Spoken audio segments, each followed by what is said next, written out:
Honorable Principal Sir, Vice Principal, Ma'am, respected teachers, seniors, juniors, and my lovely friends, a warm good morning to you all. It's me, Pratik Pathak from grade 6 course is standing in front of you here to deliver a short and sweet speech on the topic of power of kindness.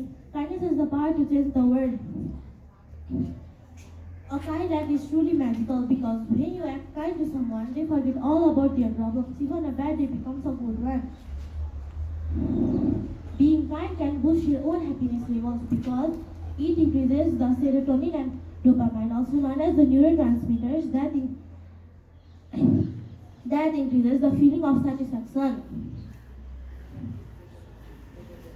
Kindness also increases the sense of connection to others. Kindness is the language of love that is understood by all. Kindness improves our way of living and it brings people and society together. It also decreases hatred, negativity, and jealousy in the society. Let's all be kind to one another. Thank you. Have a great day.